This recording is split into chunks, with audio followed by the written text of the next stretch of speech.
bagaimana kisah Nabi Ibrahim dengan Ismail. Tetapi Khatib ingin mengambil suatu hikmah kepada kita semua. Hikmah yang pertama itu adalah bagaimana pengorbanan Nabi Ibrahim ketika diminta oleh Allah Subhanahu wa Ta'ala.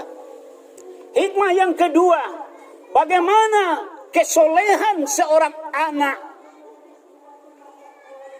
ketaatan seorang anak kepada kedua orang tuanya dalam menjalankan perintah Allah.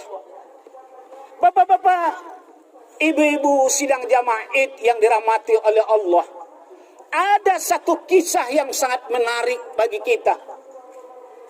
Betapa hari ini kita cemas, kita takut anak-anak kita tidak akan dapat surga.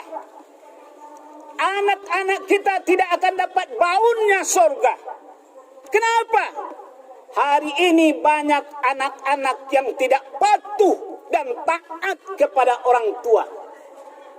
Hari ini banyak generasi yang melawan kepada orang tua. Malah hari ini bapak-bapak, ibu-ibu semua, anak-anak disibukkan dengan HP. Main Android, main YouTube tiap sebentar dari pagi sampai sore, sore sampai malam, sampai tengah malam. Ketika datang orang tua minta bantu, malah anak membandel. Kejadian di Medan Bapak Ibu, 5 tahun yang lalu, seorang anak yang menendang ibunya ketika sholat, Allah balikan ketika itu juga. Bagaimana ceritanya? Ada seorang anak yang cantik, dia punya hanya satu-satu anak perempuan. Anak perempuan itu cantik, rambutnya panjang, di Berastagi Medan itu. Pada suatu hari dia minta belikan HP kepada ibunya.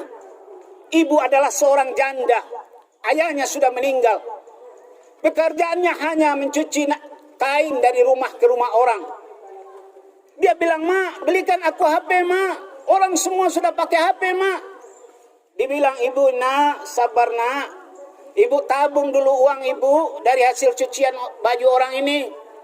Besok seminggu lagi anaknya datang. Mak, belikan HP, Mak." "Nak, sabar nak. Tabungan ibu hampir sampai. Kamu sabar lagi ya. Besok datang lagi. Mak, belikan aku HP, Mak." Kebetulan maknya sudah mau sholat. Sudah angkat tangan, dah mau sholat. Maka maknya terus sholat. "Mak, HP Mak. Mak janji-janji terus saja ini. Sholat-sholat aja kerja Mak. HP Mak." Maknya terus ruku dan sujud. Ketika sujud itu, anaknya ini emosi. Karena sudah maknya janji-janji untuk kesekian kalinya. Akhirnya ditendang kepala maknya yang sedang sujud. Maknya terus sholat dan sampai selesai dia sholat. Tetapi dia tidak mendengar lagi suara anaknya. Ketika dia melihat ke kanan, "Assalamualaikum" dan "Assalamualaikum" ke kiri. Alangkah terkejutnya dia. Di sebelah kirinya tergeletak anaknya yang sudah menggigil seperti ular kena tokok kepalanya. Dan perlahan kakinya mulai bersayap. Perlahan tangannya mulai bersayap. Melihat anak yang sudah menjelma bersisik-sisik, ibunya langsung meraung-raung, menangis, Bapak Ibu. "Ya Allah, ampuni dosa anakku, ampuni ya Allah. Aku ampuni dosanya ya Allah. Walaupun dia tendang kepalaku sedang sholat, aku ampuni ya Allah."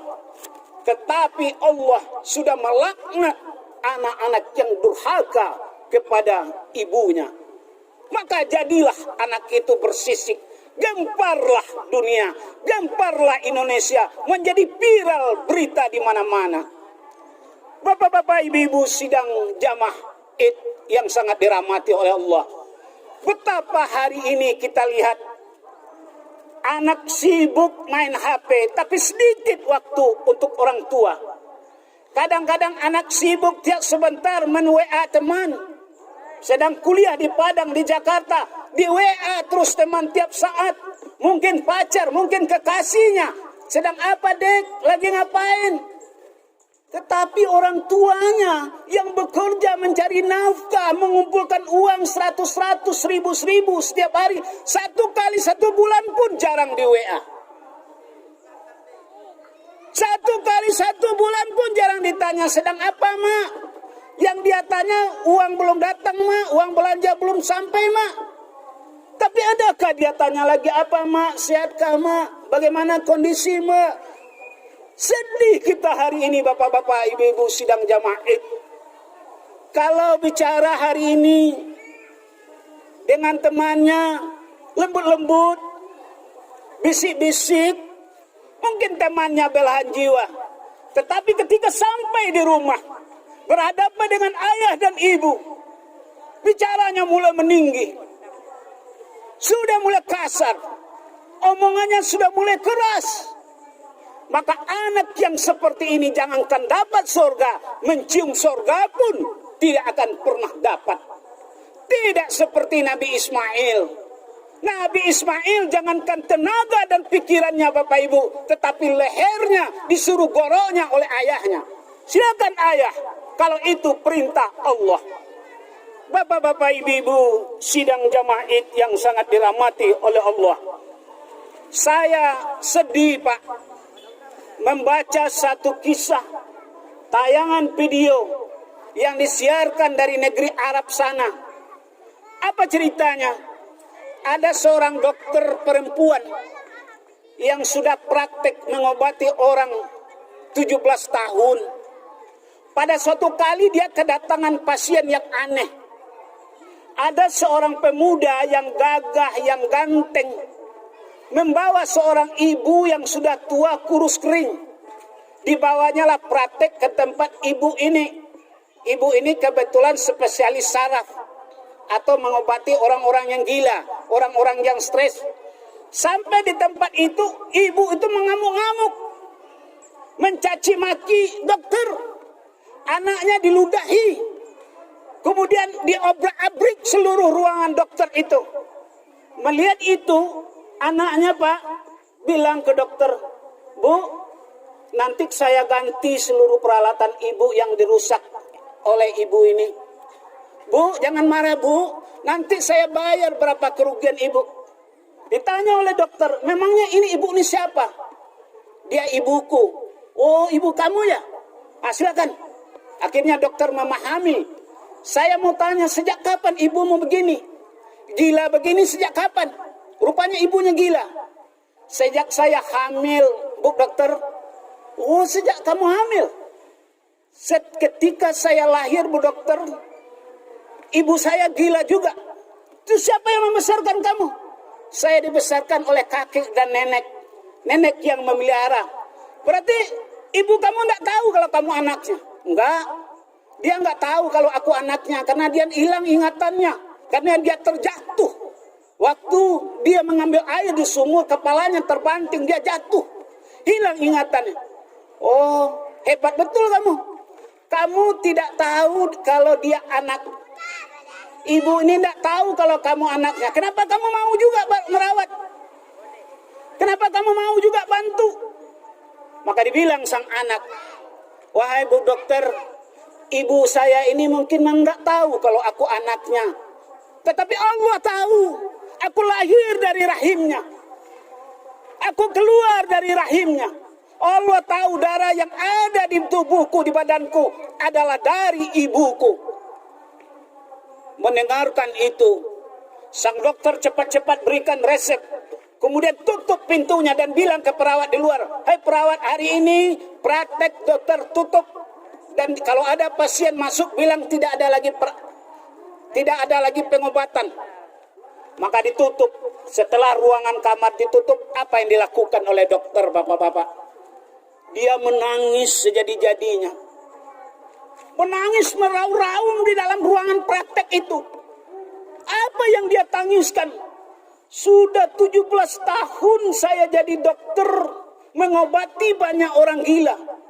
17 tahun saya mendengarkan ceramah dari ustadz-ustadz dan buya-buya tentang bagaimana pahala besarnya berbakti kepada kedua orang tua, berbakti kepada ibu. Tetapi hari ini saya betul-betul menyaksikan, saya betul melihat bagaimana seorang anak betul-betul merawat ibunya, berbakti ke ibunya. memelihara ibunya walaupun ibunya gila sama sekali. Menangislah dokter itu. Tak terbendung air matanya, pecah ruangan itu karena tangisnya yang luar biasa dan meledak. Allahu Akbar. Allahu Akbar. Bapak-bapak, ibu-ibu sidang jamaah Id yang dirahmati oleh Allah. Hari ini apa yang terjadi?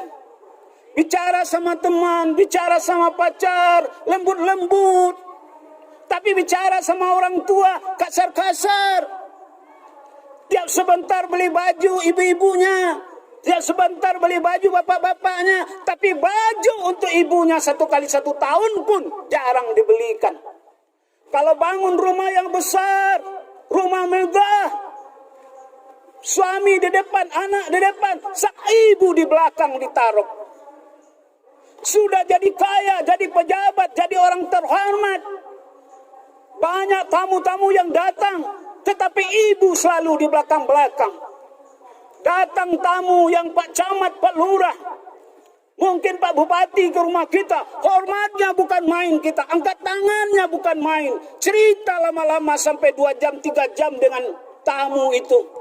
Tetapi cerita dengan ayah dan ibu 10 menit saja susah. 5 menit saja susah. Jangankan 1 jam seperti dengan tamu. 10 menit saja susah bagi anak. Padahal ibumu adalah surgamu. Bapakmu adalah surgamu. Al-jannatu tahta ahda ummahat. Bapak ibu yang saya hormati, sedih kita hari ini. Apa yang buat kita sedih? Setiap saat Pak, kita bermohon, Rabbana atina fid dunya hasanah wa fil akhirati hasanah. Minta bahagia, minta di dunia bahagia, di akhirat juga bahagia. Tapi tahu enggak kita? Ketika Allah berikan kebahagiaan itu, kita justru lari dari bahagia. Tiap saat kita minta surga, minta ditempatkan di surga. Tetapi ketika diberikan surga, kita lari dari surga. Apa maksudnya Bapak Ibu? Semakin uzur ibumu, semakin tua ibumu, semakin berak dia di atas tempat tidur, dipapah dia berjalan, dimandikan dia, disabuni dia, tidak bisa apa-apa kalau makan disuapin. Itu surga. Itu ladang amal. Ngapain jauh-jauh mencari surga? Surga ada di samping kita, ada di depan kita, ada di belakang kita. Semakin tua orang tua kita, semakin lemah di dalam perawatan kita, maka itu adalah surganya semakin tinggi. Maka saya cemburu, sangat cemburu kepada mereka-mereka yang punya orang tua, yang dia orang tuanya sudah tua, uzur, tidak bisa apa-apa, tapi anaknya merawatnya dengan senang, dengan bahagia. Cemburu saya bapak-bapak sidang ini. Kenapa saya cemburu? Saya tidak bisa berbuat seperti itu kepada orang tua. Allah sudah janjikan merawat orang tua yang uzur, yang tua renta. Semakin panjang umurnya, semakin gede pahalanya, semakin besar surga untuk kita. Kita kadang-kadang baru lahir belum besar, orang tua sudah duluan meninggal. Kita kadang-kadang baru jadi orang hebat, orang tua sudah pergi. Kita mau berbakti, orang tua sudah meninggal. Tapi ada tetangga sahabat kita yang dikasih oleh Allah. Dia begitu sayang kepada ibunya, dimandikannya ibunya, disuapi makannya, nyinyir ibunya. Kadang-kadang bicara ibunya sudah seperti orang gila, tapi anak yang tabah. Saya saksikan itu, dia tabah terus. Seperti bagaimana tabahnya seorang ibu ketika mengasuh kita, ketika kita kecil. Menangis kita kecil, ibu rawat. Tengah malam kita ngeak-ngeak jam 2, jam 3, ibu bangun. Memandikan kita, sakit kita digendong, dikasih makan. Kenapa ketika ibu kita tua kita lalaikan? Bapak-bapak kaum muslimin, cemburu saya melihat orang-orang yang dipanjangkan usia ibunya dan dia merawatnya dengan baik. Maka kalau mau surga, rawatlah orang tuamu. Surga itu ada pada orang tuamu. Jangan jauh-jauh cari surga. Tapi jangan pikir sebaliknya. Kita kaya, kita bahagia, rumah bagus, harta melimpah, pangkat tinggi, sia-siakan orang tuamu. Yakinlah kamu tidak akan bahagia, kata Allah. Karena kebahagiaan Allah, kebahagiaan kita itu dari Allah berada kepada ridhonya orang tua kepada kita. Bila Allah tidak ridho kepada kita, orang tua tidak ridho kepada kita, maka hidup tidak akan bahagia. Betapa banyak hari ini orang yang bergelimang harta, melalaikan orang tuanya, hidupnya menjadi cekcok terus, terlunta-lunta. Bahagia tampaknya di luar, tetapi di dalam seperti api neraka. Kaya tampaknya di luar, tetapi selalu bentrok suami istri setiap saat. Anak-anak malah menjadi narkoba. Anak-anak malah menjadi pencuri. Anak-anak malah menjadi berandalan. Kenapa? Orang tuanya dia sia-siakan. Allahu Akbar. Allahu Akbar. Maka salah satu intisari dari hikmahnya, dari pengorbanan Nabi Ibrahim adalah bagaimana kesolehan seorang anak yang harus kita tiru dan yang harus kita sikapi. Surga itu ada di bawah telapak kaki ibumu. Surga ada di depanmu. Pada suatu kali datang sahabat bertanya kepada Rasulullah, "Ya Rasulullah, aku Rasulullah telah berbuat dosa kepada ibuku semasa hidup. Aku Rasulullah telah berbuat salah semasa hidup. Aku mau balas budi ya Rasulullah, tapi ibuku sudah meninggal. Bagaimana ya Rasulullah?" Maka dijawab oleh Rasulullah, "Apakah ibumu masih punya saudara?"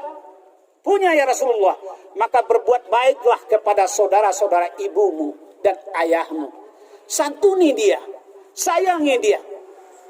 Yang kedua, kunjungi ibumu, ayahmu setiap saat bila dia sudah meninggal." Bagaimana mengunjungi ibu yang sudah meninggal? Hadiahkan bacaan Al-Quran kepada dia. Bacakan dia Al-Quran. Doakan dia setiap hari, setiap malam. Kita yang aneh, Pak, mendoakan ibu itu dari 24 jam hanya 5 kali sehari semalam. Sangat tidak sebanding dengan apa yang diberikan ibu kepada kita. Hanya 5 kali. Ketika sholat saja. Kenapa tidak 100 kali? Kenapa tidak 500 kali? Kunjungi ibumu setiap saat, kata Rasulullah. Semakin sering kita mendoakan ibu kita supaya dijauhkan dari azab kubur, supaya jangan dimasukkan ke dalam neraka, maka semakin keberkahan hidup kita semakin diberikan Allah. Demikian saja. Semoga dapat kita ambil iktibar dan manfaatnya. Faktabiru ya ulil albab.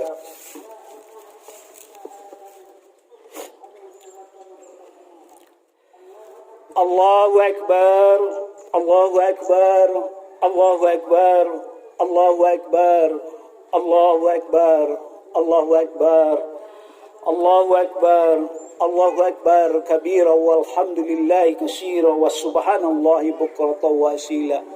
La ilaha illallah wallahu akbar. Allahu akbar walillahil hamd. Alhamdulillahillazi anzala as-sakinata wal hidayah fi qulubil mu'minin wa huwa ya'lamu ma yusirrun wa ma yu'linun. Asyhadu an la ilaha illallah wahdahu la syarikalah wa asyhadu anna Muhammadan abduhu wa rasuluh la nabiyya ba'da. A'udzu billahi minasyaitonir rajim. Bismillahirrahmanirrahim. Wa qada rabbuka alla ta'budu illa iyyahu wa bil walidaini ihsana. Imma yublughanna indakal kibara ahaduhuma aw kilahuma fala taqul lahumā ufiu wa la tanharhumā wa qul lahumā qawlan karīmā. Shadaqallahul azim. Tuhanmu telah memerintahkan supaya kamu jangan menyembah selain Dia. Dan hendaklah kamu berbuat baik kepada ibu bapamu dengan sebaik-baiknya. Jika salah seorang di antara keduanya atau kedua-duanya berumur lanjut dalam pemeliharaan kamu, maka janganlah sekali-kali kamu mengatakan perkataan "ah", dan jangan pula lah kamu membentak mereka, dan ucapkanlah kepada mereka kata-kata yang mulia. Surat Al-Isra ayat 23. Shadaqallahul azim. Ibadallah, innallaha wa malaikatahu yusholluna 'alan nabi. Ya ayyuhalladzina amanu shollu 'alaihi wa sallimu taslima. Allahumma sholli 'ala sayyidina Muhammad wa 'ala ali sayyidina Muhammad kama shallaita 'ala sayyidina Ibrahim wa 'ala ali sayyidina Ibrahim wa barik 'ala sayyidina Muhammad wa 'ala ali sayyidina Muhammad kama barakta 'ala sayyidina Ibrahim wa 'ala ali sayyidina Ibrahim fil 'alamin innaka Hamidum Majid. Allahumma ighfir lil muslimina wal muslimat wal mu'minina wal mu'minat al ahya'ihum wal amwat. Allahumma ighfir lahum warhamhum wa'afi wa'fu anhum wa akrim nuzulahum wa wasi' madkhalahum min azaban nar. Rabbana zalamna anfusana wa illam taghfir lana wa tarhamna lanakunanna minal khasirin. Rabbana faghfir lana dzunubana wa liwalidayna warhamhuma kama rabbayana shighara. Rabbana la tuzigh qulubana ba'da idh hadaitana wa hab lana min ladunka rahmatan innaka antal wahhab. Ya Allah, Ya Rahman, Ya Rahim, Ya Hayyum, Ya Qayyum. Kami tengadahkan tangan kami kepada Allah. Kami tengadahkan tangan kami kepadamu ya Allah, memohon keampunanmu ya Allah. Ampunilah dosa-dosa kami ya Allah. Ampunilah segala kesalahan kami ya Allah. Ampunilah segala kekilafan kami ya Rahman, Ya Rahim. Ya Allah, jauhkanlah wabah virus corona dari kampung kami, nagari kami ini ya Allah, dari bangsa kami ini ya Allah. Karena sesungguhnya Engkaulah yang maha menguasai apa yang ada di langit dan di bumi ya Allah. Ya Allah, pemilik kerajaan langit dan bumi. Kursi Engkau meliputi seluruh jagat raya alam ini ya Allah. Engkaulah maha kuasa atas segala-galanya. Ya Mujibas Sailin, kami tengadahkan tangan kami dengan sungguh-sungguh kepadamu ya Allah. Ampunilah dosa ibu kami ya Allah. Tempatkanlah dia di sorga ya Allah. Jauhkanlah ibu kami dari azab kubur ya Allah. Ampunilah dosa ibu bapa kami ya Allah. Jauhkan mereka dari azab kubur ya Allah. Ya Allah, ya Mujibas Sailin, kami sadar ya Allah. Kami tahu ya Allah, kami telah banyak berdosa kepada mereka ya Allah. Kami sering menyanggah mereka ya Allah. Kami mungkin sering melawan kepada mereka ya Allah. Kami tidak patuh kepada mereka ya Allah. Maka ampunilah dosa-dosa kami ya Allah. Dosa durhaka kepada kedua orang tua kami ya Allah. Jangan Engkau siksa kami ya Allah atas dosa-dosa kepada kedua orang tua kami ya Allah.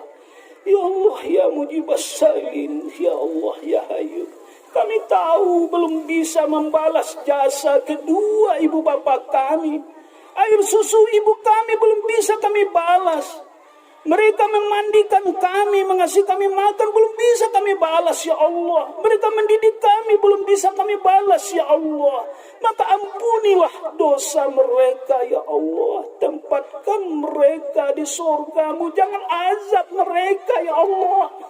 Jangan azab mereka karena mereka lalai memelihara kami, mendidik kami, lalai kepadamu ya Allah. Kami tahu mereka lalai karena sayang kepada kami.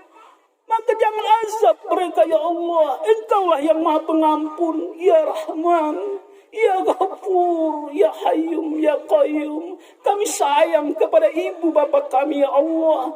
Kami cinta kepada mereka, karena mereka lah kami bisa begini, ya Allah. Dari mereka lah kami bisa jadi orang baik seperti ini, ya Allah. Maka ampunilah mereka, Ya Rahman, Ya Rahim, Ya Hayyum, Ya Qayyum. Rabbana atina fid dunya hasanah wa fil akhirati hasanah wa qina adzaban nar. Ibadallah, inna Allaha ya'murukum bil 'adli wal ihsan wa ita'i dzil qurba wa yanha 'anil fakhsha wal munkar wal baghi. Walhamdulillahi rabbil alamin.